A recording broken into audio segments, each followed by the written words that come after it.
everyone, this is Carla and you have reached my FlossTube channel, Carla being Crafty. I normally do a regular FlossTube video on Sunday mornings, and I actually did one this morning already, but I am going to put together a little FlossTube extra demo video for you guys on pin stitch. So I hope that it is helpful. I'm going to be showing three different aspects, I guess, of pin stitch, the way I use it. I am by no means an expert. If you are looking, I'm assuming that you came to this video either because you're a regular viewer of mine or because you did a search on YouTube and you're looking for pin stitch. So by all means, look at my method. Hopefully it's helpful. Look at a couple other people too. That's usually how I figure out how to do stuff. I look at a couple different videos or demos or online written blogs or whatever, and then I kind of figure it out myself and I do it my way. So I am not going to say that I have the expertise or the that I'm not going to tell you that I'm going to show you how to do the correct way of doing things, but this is how I do it. It works. It looks good on my projects. So I thought I'd share it with you. So I'm going to be doing three different methods, I guess, or three different ways to use a pin stitch, and I will show it on, you know, the close-up on the fabric. So I just thought I'd come on here first so you could see my face and explain what I'm going to be doing. So the first one, I'm going to show you how I do a pin stitch to end a thread on Aida. I use pin stitch especially when I'm working on like full coverages or the kind of project that I do on my table frame, because the method that I use, or the frame setup that I use, I don't have easy access to the back. I would have to like kind of pull it apart to turn it around and get to the back. So using a pin stitch to end the threads from the front is very convenient. So the first method is how I do it on Aida, and on Aida I always do a vertical pin stitch. You don't have to do a vertical pin stitch, you can do it horizontally as well. For whatever reason, when I'm doing it on Aida, I like to do it vertically, so I'm going to show you that. The second method I'm going to show you is how I do a pin stitch when I'm doing work on even weave. Linen is an even weave, so it will work the same way on linen. And for whatever reason, when I do a pin stitch on even weave, this is over 2 on even weave, I do it horizontally. Why do I do it horizontally on even weave and vertically on Aida? I don't know. I can't tell you that. It's just how it works in my brain and how I like it, you know, how I like the way it looks, the results of it. And then the third method that I'm going to show you, which can be done on any, you know, even weave or Aida, is using pin stitch to start a thread, which is something that I would do if I have only one thread, either because I'm, you know, doing it on a fabric where I'm only using one, or if I'm using 2 threads but they're blended threads, so there's no loop to do a loop start, or if I'm using 2 threads of an over dyed floss, so again there's no loop because you need 2 strands that are matching with the over dye. So anytime that I can't do a loop from the front, then I will use this little pin stitch method to start if I need to do it from the front and I can't, you know, for whatever reason can't run it under the back. This is how I do it. Now I'm going to show you my memorabilia when I show you how to do the even weave method, and I am doing 1/1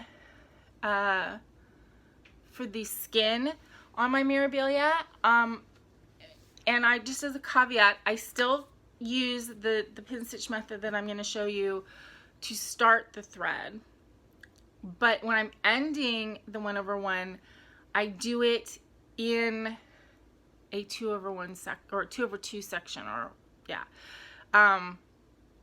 I haven't ever done a pin stitch on the 1/1 yet. I'm not going to say that I won't ever do it or there isn't a way to do it, but I haven't done it yet, so I don't feel like I can demonstrate it to you.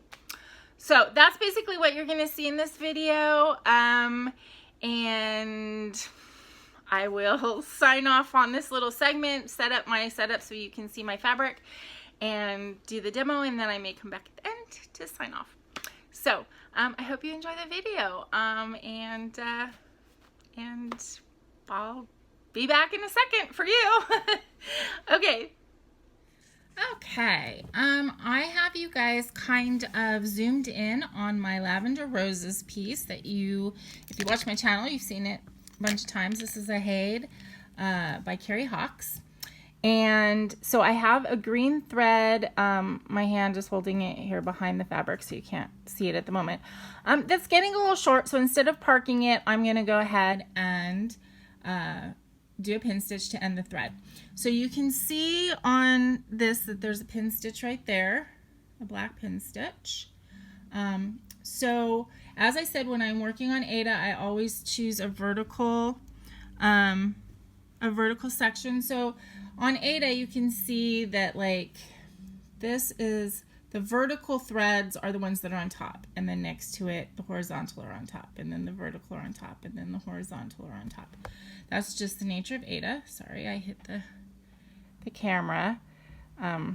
My setup when I'm doing this, my camera holder is kind of one of these flexible type things, which is good because I can get it into weird angles, but it also, if I touch it at all, it's gonna wiggle. So I'm gonna try not to, but bear with me. Okay, so this is what a pin stitch looks like when it's done. On Aida, because you're doing it in the middle between the warp and the weft of the threads, it kind of disappears. I still, because you can kind of see it, when I am doing a pin stitch, I do it in an area that's going to be covered by other stitches. So if I got to the very end, I would turn my thread over and do that instead of doing pin stitches to end, because you will see it at the very, very edges. But for ending your thread from the front, pin stitches are great. Okay, so what I would do is I pick a vertical square of the Aida. Let's do this one. And you split in the top half of the square, you're going to split your threads and come up. Then you go back down right in the middle.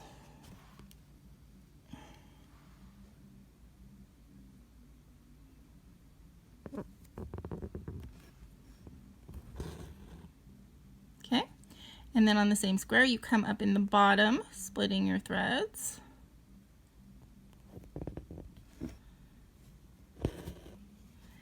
And then go back down in the middle again. And there's your pin stitch. It's very secure. And then what I do, since I'm doing everything from the front anyway, is I'll come up in a hole, not splitting threads, just coming up in a regular hole. Oh, sorry. Bear with me, you guys. And that's basically just so I can grab the thread from the front and then take my needle, take my scissors very close and trim the thread. And the little tiny, teeny, tiny tail of thread is gonna like pop back down underneath. So there's my pin stitch right there. You can see it kind of disappears a little bit on Aida. And then as I stitch over, you won't be able to see it at all, and it's super secure. So that's a pin stitch on Aida, the way I do it. You can do it on a horizontal stitch. You just do it the same way. You come up on one side, go down in the middle, come up on the other side, go down in the middle. But I always do my pin stitches on Aida on the vertical squares. I don't know why, that's just how I do it. Okay, so that is pin stitch on Aida, very easy to do, a great way to end your threads. Okay, so I will be back in a second and show you how I do it on evenweave. Okay, now I have you guys zoomed in on my Mirabilia fabric, which I'm doing on a 28 count, I think it's 28 count evenweave.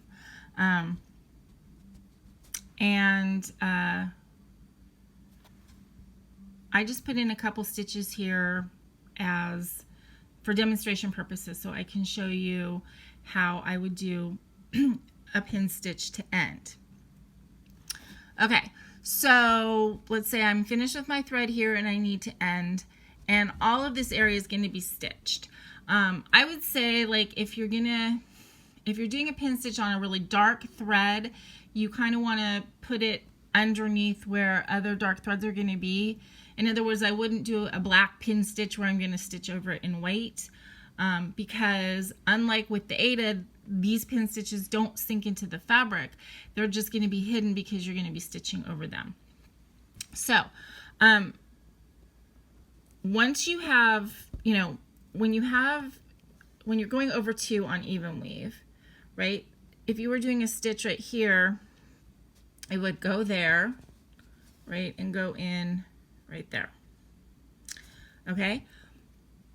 So what I do for pin stitches is I go in the middle, right? So that's not the hole that you would put your stitch in. I go in the middle section and I do it horizontally. Sorry. And then, so I come up on the left side of the stitch in the middle hole that you're not using for your over 2 stitches. I go down in the middle hole. Then I come up on the right side and I go down in the middle again. Now because you're doing this on even weave, you do kind of have to be a little bit careful about your thread not slipping under. So just keep an eye on that. And that's the pin stitch. And then if I were, you know, to cut it off, I'd come up in the regular hole like I did on the last one and snip it. But what I want to show you is if we had done that pin stitch and we snipped off the thread and then we're coming in to do more stitching, the regular stitch that we do is going to cover that pin stitch right up. So you won't be able to see it, and you were able to do everything from the front. See? So that is the pin stitch to end a thread on even weave. I do it horizontally. Again, there's no rhyme or reason to why I do it horizontally on even weave. That's just how I do it. And then I put it in the middle of the stitch. So when you do the stitch over it, it's going to be hidden. Okay, so that's an ending pin stitch. Then a starting pin stitch, I'm going to cut off this thread, blind. So just to do a starting pin stitch, which you would need whenever you can't do a loop start. So basically if you're only using one thread, or if you're using over dyed flosses where you can't, you know, double your thread, you need to use 2 separate strands, or if you're doing blended threads, anything like that. Okay, so what you do for pin stitch, so your normal stitch, I stitch from bottom left to top right, but what you're going to do is you're going to go in the middle. Here, let me put it there. Okay, so you're going to go in the middle of your stitch and you're going to leave a little tail like that. Okay, and then you're going to go to the bottom left like you normally would. Oops, I just pulled it through. You know what, this little piece of floss is a little bit too small, especially when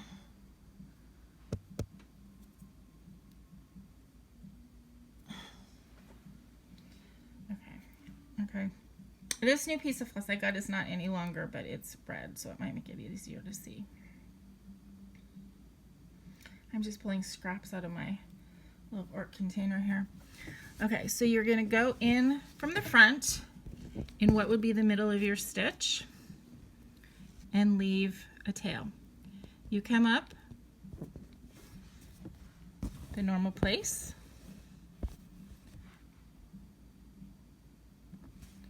Okay, and then go back down into the middle. Then you come up on the other side.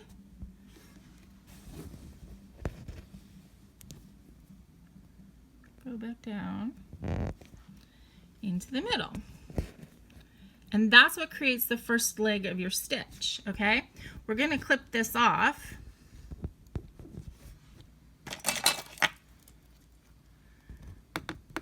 Really close.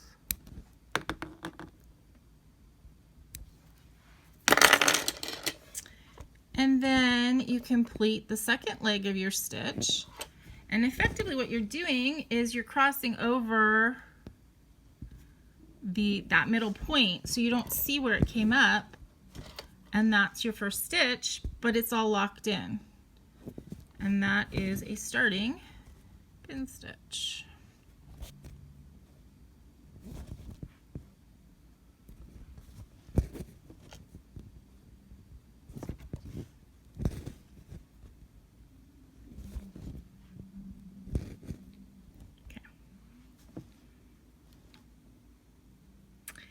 And that does it. That's the 3 methods to doing a pin stitch that I currently am using.